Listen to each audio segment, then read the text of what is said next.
everybody. So today I'm going to talk with you about my experience as driving the RV Jackalope. So I'm 2 months, a little over 2 months now on the road. So I can tell you that I have got lots of experience now and it's going great. There have been a few mishaps and I'm going to talk with you about that, but there have been no injuries and I have damaged nothing. So, so I'm doing great.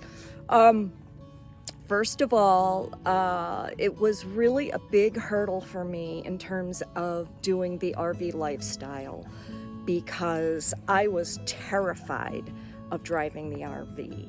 And specifically, I had had a nightmare where I got an RV stuck under an overpass. And so add that to just general fear of driving such a large vehicle. And I was concerned, but I pushed through it. I was like, I'm doing this RV thing. I will figure out how to drive it when the time comes. And so I pretty much have. But I'll tell you, in the beginning, it was kind of tricky. I picked it up the first time I ever drove it. It was in the city of Chicago, so I had to drive Chicago streets with my RV the first time. And don't you know it, I was driving it down a couple of different streets trying to get my feet wet, and I went down a road that was a dead end.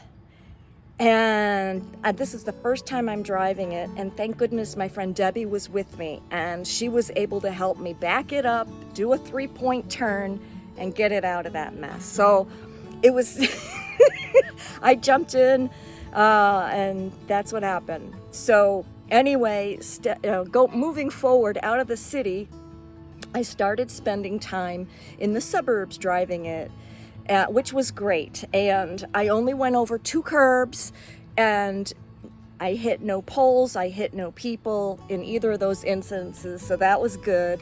But it taught me, geez, I've really got to pay attention when I'm taking a right-hand turn, or I should say a right-hand turn for that, to make sure that I'm looking really closely in my side mirror not to go over a curb. And I did those during the first couple of weeks with my RV, and I haven't done it since. So that's good. I think I've got that down. Now, taking left-hand turns is also kind of tricky because you got to make it really wide, but not, so that you make sure that you are in your lane and that you don't, cut off the people coming from the other direction. So anyway, I've got that down pretty well now too. One of the other areas that's tricky is staying in my lane because it's like I'm much wider now with the RV, and so I've just got a couple inches on either side of my lane lines, and so that's taken a few weeks, actually. That took a few weeks of really figuring out exactly where I need to sit and look at the road to ensure that I stay in my lane. And still, once in a while, I find myself kind of drifting one way or the other. But for the most part, I'm in my lane. Oh gosh, let's see. So after leaving the suburban area and starting to feel pretty comfortable getting around, getting on the highway, when I first left the Chicago area and was heading down through southern Illinois and down into Missouri, that particular day, there were winds at 20 miles an hour consistently with 30-mile-an-hour gusts periodically. And I had to really hold on to the steering wheel the entire time. It was really something. And then on top of that, occasionally a truck would come by from the side because obviously I was driving in the right-hand lane the whole time. I mean, I wasn't I was still getting used to the RV. And when that would happen, it would be another time where I'd have to recorrect the steering, and that was tricky. And I have to say, I haven't experienced that since that. And of course, that was like really the first time I was out on a long distance. That was a 4 or 5 hour drive. But that's something that anyone who drives an RV or, really needs to think about, is looking at that wind before they get out on the road, because it could be really an issue. Because especially where I was in Illinois and in Missouri, I mean, it's flatlands. There weren't any trees or buffers along the side of the road to help protect against that wind. So I was just out there. So that's been interesting. But I will say that my RV has tools in it that help me a lot with driving. So for example, I have a backup camera. Now it's not on all the time, it's only on when I'm backing up, but it really helps a lot. And so I'm actually, from the start, I've been pretty good at backing up, because I just use my camera and I do pretty well. But what else it has is side view cameras on both of my mirrors. So my mirrors, first of all, are split. So the top half shows me, more of a distance, but the bottom half of the mirrors can show me directly alongside, so I can see whether or not there's a car next to me if I'm going to change lanes, which is so valuable. Because remember, there is no rear view mirror in an RV. There's, you've got your house behind you, there's no rear view mirror. So I've got that. And then in addition to that, when I put on my blinker, it will show in the monitor right in front of me in the RV. It turns on a camera on the side that I'm intending to turn, so the side that I'm blinking on, and it will show me even more specifically whether or not there's a vehicle next to me. So that is a great feature. I've got cruise control, and I use it all the time, because with cruise control, when I'm going up or down the mountains, my RV in particular, I can't speak to any other ones, is really good at keeping its speed, whether I'm going up or whether I'm coming down. So that has been really helpful. And then another thing is that I am in no hurry when I drive. So the first 2 or 3 weeks that I was driving, I was always kind of nervous about, being slow, and people backing up behind me, backing up traffic and, being a nuisance. Not anymore.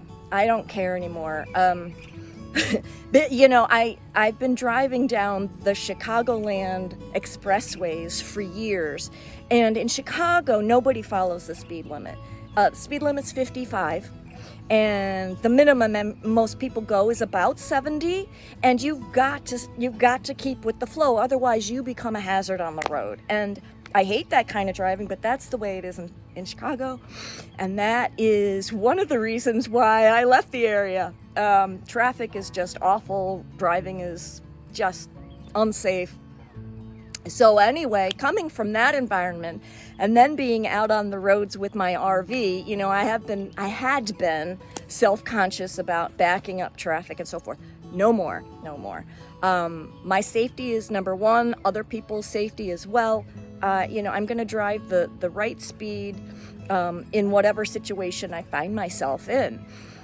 And that's that. And so now I don't worry about it. And if people want to pass me, or if they get sick of, being stuck behind me on a back road or something, well, I'm sorry, that's the way it is. And then another thing, my friend Dave had suggested to me to turn off the capability. Oh, I have to talk about the RV Garmin first. The RV Garmin is a wonderful tool that I have, and I'll get back to the other thing. The RV Garmin, I can set in it my height, my weight, the fact that I carry propane on board, and when it routes a map for me, it will ensure that I won't be going through an overpass that I can't, that any streets or roads that have weight restrictions that I'll be fine on, or any roads that, like a lot of times, tunnels, you cannot go under a tunnel with propane on board, and there may be other situations as well where you can't. And so the RV Garmin will route me such that I don't go into any of those situations. But the other thing, and I'm getting back to what my friend had shared with me, is that I can also set other things within my Garmin. I can set it so that it won't take me on toll roads, which is what he had suggested. I can make sure that it doesn't take me on dirt roads.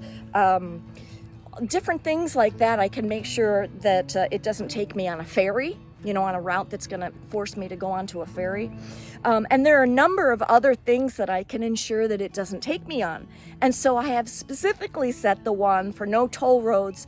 And when I do that, oftentimes I end up driving down these most beautiful back roads to get to my next destination. And that I love that, because that's part of the whole journey, is the drive. I don't want to be on these highways where, you're not really seeing anything and it's just blah. So I have had great roads through Ohio and Pennsylvania and New York where I'm not seeing all that, and instead I'm going through quaint little towns. Sometimes I stop off for lunch and just enjoy our country. So the last thing I want to say about driving is I have gained an incredible respect for truck drivers and others who drive larger vehicles, because it is not easy, and it's a lot of times other drivers in cars will just cut us off.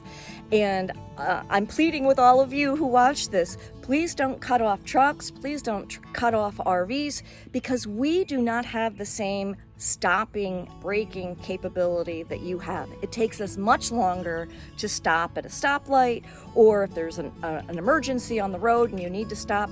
Slamming on the brakes, yes, we can do that, but it still takes us a lot longer to come to that stop than your car. And then I just want to end by saying I love driving my RV because I have great visibility when I'm driving down the road.